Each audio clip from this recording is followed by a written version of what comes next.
Bon, écrit sur il y a eu un dictionnaire du monde, ouais, qui avait dirigé Benjamin Thomas. Justement, la persistance, c'est quoi? Alors, les persistances, c'était les synthèses, en fait. Hein. C'était ce réalisme par contact, la subjectivité, tout ce qui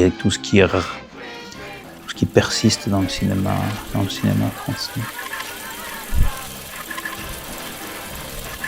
En fait, j'étais parti d'une remarque de Chris Marker qui, à un moment donné, dit mes images, celles que j'ai produites, mais aussi celles que j'ai dans la tête, forment en définitive comme une carte au trésor. Et il y avait cette idée de carte au trésor, c'est-à-dire on voit bien qu'une carte au trésor, c'est pas un relevé exact, c'est surtout pas un relevé exhaustif, c'est une façon d'aller vers ce qui nous intéresse, c'est une façon de passer par un certain nombre d'étapes, etc. Oui, et bien sûr, dans les étapes en question, il y a effectivement des endroits auxquels on s'attendait pas. Et il y a des rapprochements aussi. Hein. Peut-être qu'on s'aperçoit que telle partie de la nature est toute proche de l'autre alors qu'elle est très différente, etc., etc. Enfin, il y avait cette idée que mettre en regard les œuvres, les cinéastes, les moments, les uns par rapport aux autres, pouvait conduire à effectivement des itinéraires un peu innovants, en tout cas instructifs sur le cinéma lui-même.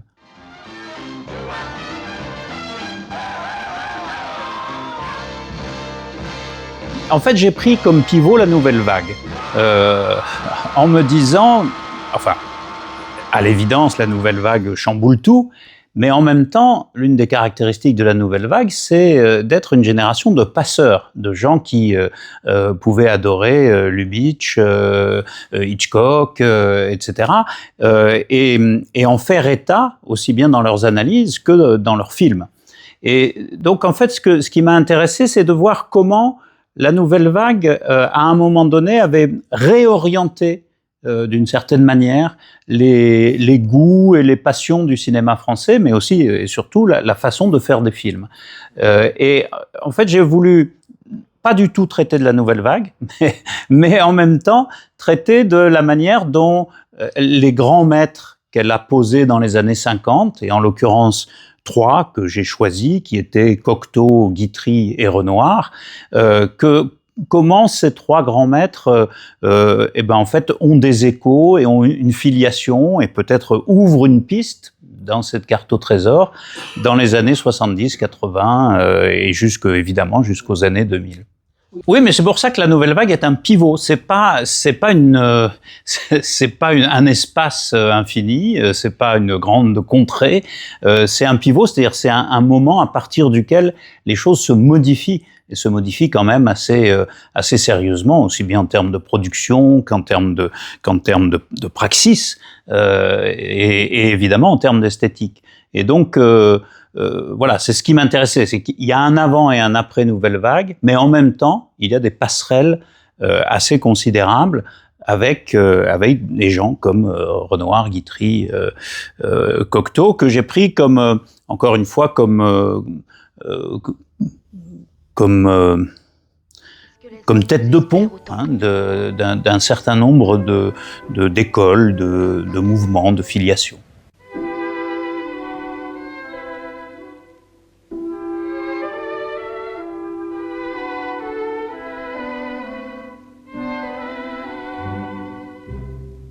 L'idée, c'est de se dire, qui est-ce qui, comme Cocteau, a travaillé du côté du merveilleux?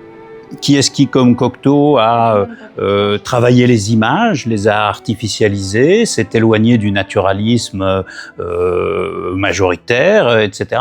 Alors, il y a des noms qui viennent assez facilement, hein, quelqu'un comme Jacques Demy.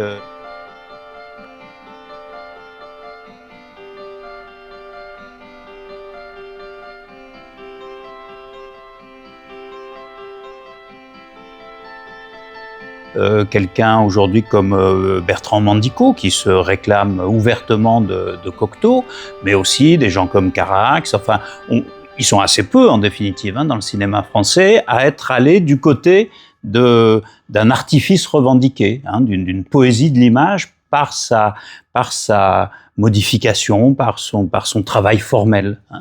Donc Cocteau, c'était assez facile. Et puis alors, il y a une filiation qui me semble assez intéressante aussi, c'est celle de Guitry. Je taxerai impitoyablement les gens qui ne dépensent pas leurs revenus. Moi, je sais des individus qui ont 700 ou 800 000 livres de rente et qui n'en dépensent pas le quart. Eh bien, je les considère d'abord comme des imbéciles et un peu comme des malhonnêtes gens aussi. Guitry, qui a eu mauvaise presse à un certain moment, dont le théâtre n'est pas toujours extraordinaire, mais dont les films sont d'une invention formidable. Et Guitry fait partie de ces gens que la Nouvelle Vague a énormément utilisés. Et je crois qu'on peut voir dans le cinéma français contemporain des jeux avec le cinéma qui sont des clins d'œil à Guitry. Quelqu'un comme Quentin Dupieux aujourd'hui est évidemment quelqu'un qui se situe dans la filiation d'un Guitry, mais je pense que quelqu'un comme Alain Resnais ou qui admirait beaucoup Guitry ou Arnaud Desplechin, dont la relation avec Resnais est assez nette aussi, peuvent se situer dans cette filiation est peut-être un grand mot, mais enfin dans cette lignée d'un cinéma qui est un cinéma de la réflexion, un cinéma ironique très souvent, un cinéma qui cultive la distance avec le spectateur, un cinéma du clin d'œil, on pourrait dire. C'est absolument constant chez Resnais, chez Dupieux, et c'est une caractéristique assez singulière de l'audiovisuel français depuis la fin du XXe siècle, en fait. On retrouve ça beaucoup maintenant avec l'autodérision de la télévision, par exemple. Voilà, et puis évidemment, le grand continent, c'est Renoir. Et ce qui s'ensuit, c'est-à-dire ce qu'on pourrait appeler le réalisme à la française. Ça m'amuse beaucoup de parler de la règle du jeu, parce que c'est évidemment, de tous les films que j'ai faits, celui qui a eu le plus gros insuccès. La règle du jeu à sa sortie a été une tape absolument magnifique. J'ai eu pas mal de tapes dans ma vie, mais une tape comme celle-là, je crois que je n'en ai jamais eu. C'était vraiment très réussi, complet, parfait. Il y a à la fois une dimension historique et puis une dimension critique. C'est-à-dire que j'essaye à la fois de repérer donc des filiations, mais en même temps, au milieu du livre, il y a un certain nombre de textes que j'ai appelés éclats et qui concernent des films en particulier ou des cinéastes en particulier. Jean-François Stévenin, Maurice Pialat, Claire Denis, qui me semblent au cœur de ce qui est plus spécifique dans le cinéma français depuis quelques dizaines d'années, disons. Et donc, j'ai à ce moment-là rassemblé un certain nombre de textes que j'avais pu écrire dans la revue Positif ou ailleurs, et qui me semblent correspondre effectivement à un profil du cinéma français. Justement, je veux dire, votre cartographie, c'est la vôtre. Bien sûr. C'est pas forcément celle de... Bien sûr, c'est pour ça que je disais que ça c'est pas quelque chose d'objectif. J'ai pas voulu faire une carte IGN. C'est plus une carte à la Stevenson qu'une carte pour randonneurs perdus dans la montagne. Oh, parce qu'il me semble que Pialat est au centre. Bien sûr. C'est pas n'importe quel film, c'est Van Gogh. Oui. Alors, à mon sens, c'est le chef-d'œuvre de Pialat, ou c'est un des chefs-d'œuvre de Pialat, mais il me semble que Pialat est vraiment au cœur de ce qui se passe dans le cinéma français dans la deuxième moitié du XXe siècle. C'est-à-dire, c'est à la fois quelqu'un qui s'est nourri des chamboulements apportés par la nouvelle vague, mais en même temps s'en est complètement détaché. Et Piala me semble tout à fait représentatif de ce que j'ai appelé un cinéma de l'empreinte, hein, c'est-à-dire un réalisme qui n'est pas un réalisme de la représentation ou de la pure représentation, mais qui est un réalisme qui est formé en grande partie, nourri, pétri, on pourrait dire, du rapport du réel et de l'image.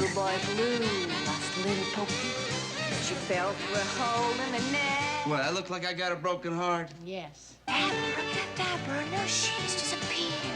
Everything's gonna be dry. En fait, de parler de quelque chose qui me paraît assez caractéristique du cinéma, non plus français, mais du cinéma européen, qui est d'utiliser l'espace, l'espace social, l'espace urbain, l'espace dramatique,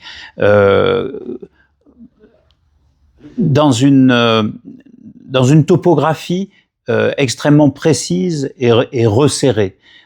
Contrairement au cinéma américain ou au cinéma chinois, par exemple, le cinéma français est un cinéma qui utilise l'espace comme un jardin, et presque comme un jardin à la française, hein, quand on suit les films de Rohmer dans les années 60, ou plus récemment le cinéma français réaliste.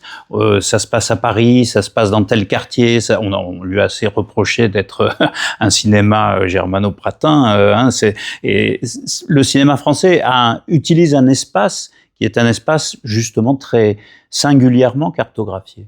Le café de Flore où, hier soir, sur cette terrasse noire de monde, une jeune étudiante américaine, assise à cette table, remarque son voisin et, après beaucoup d'hésitation, lui tend sa cigarette pour obtenir du feu.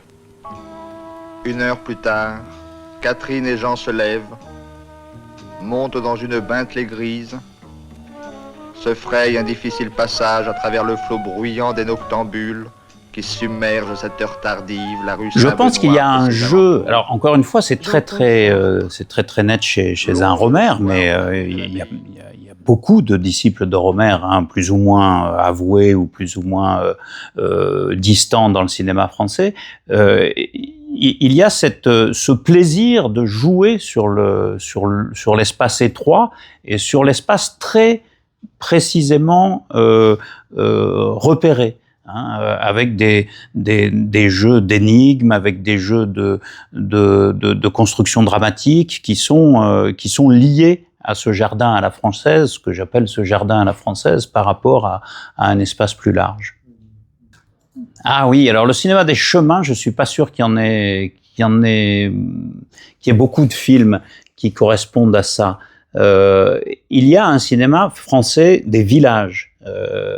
Il y a 3-4 ans, j'ai un étudiant très brillant qui a fait toute une thèse sur le village dans le cinéma français, et le nombre de films qui correspondent à cette topologie, c'est absolument extraordinaire. Et aujourd'hui, hein, récemment, on voit bien comment les films dans le Jura, les films sur le Larzac perpétuent cette tradition d'un cinéma qui est presque explicitement, ouvertement un cinéma du déplacement, hein, un cinéma de la marge. Et ce qui est intéressant, c'est qu'il se présente comme ça, à la fois dans la manière d'écrire les dialogues, à la fois dans la manière de filmer, d'écrire des scénarios. Voilà. Alors je crois pas que ce soit un cinéma du chemin, c'est plutôt effectivement un cinéma rural, en effet. Oui, bien sûr. Et il existe sans discontinuer des années 40, donc, ou 30 ou 40 avec Pagnol, jusqu'à aujourd'hui. Il y a constamment un cinéma du village, appelons-le comme ça. Alors par moments, ça passe par la grosse comédie, et puis par moments, c'est plus intéressant. Ouais.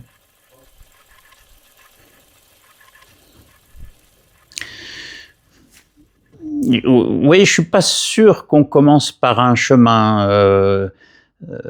C'est presque plus comme un projet architectural où, en définitive, on on détermine l'ensemble avant d'en venir aux éléments divers. Hein. Et donc, j'ai quelques années de cinéphilie derrière moi, donc les intuitions sont déjà là, les pistes sont plus ou moins suggérées, et ensuite, effectivement, il faut les mettre il faut les ordonnancer les unes par rapport aux autres. Mais je peux pas dire que j'ai commencé par un chemin pour m'apercevoir qu'il y en avait d'autres, disons. Hein. C'était quelque chose peut-être de plus construit. En fait, je voulais que ce soit à la fois quelque chose de construit, de cadré, pour reprendre des éléments formels ou esthétiques. Et donc, effectivement, je commence par exemple par quelque chose qui est plus historique, et puis je termine par des éléments plus synthétiques. Mais je voulais aussi que puissent se développer à l'intérieur du bouquin des analyses sur des films pour eux-mêmes, ou des réalisateurs pour eux-mêmes, et pas forcément à l'intérieur d'une classification qui les figerait en définitive. D'où cette partie au milieu que j'ai appelée éclat, et qui en fait est une espèce d'hommage ou un exercice d'admiration pour un certain nombre de cinéastes, encore une fois, Varda, Stévenin, etc., Dumont. Il y en a pas beaucoup, hein, il y en a 6 ou 7 en l'occurrence, auxquels je consacre davantage de pages, et qui me semblent à la fois avoir une grande personnalité, c'est entendu, et en même temps se situer dans ce foisonnement du cinéma français depuis une 50aine d'années. Les surprises, c'est le moment où on se demande si on a bien fait de considérer tel cinéaste dans telle et telle perspective jusque-là. Et il y a des cinéastes et c'est évidemment le propre de tous les grands créateurs, qui échappent, qui glissent, qui fuient les classifications, bien sûr. Même si les classifications, encore une fois, je les ai pensées pour qu'elles soient productives et pas étouffantes. Mais quelqu'un comme Bruno Dumont, par exemple, j'ai beaucoup de mal à le situer. D'abord, il a fait des films très très différents les uns des autres, et puis quand on s'attache à des films comme Maloute, par exemple, il y a un moment où la notion de réalisme, la notion de fantastique sont des notions qui deviennent extrêmement flottantes. Et donc la surprise ou la découverte, elle vient de là, en fait, hein, de des sentiers dans lesquels mène des analyses plus précises.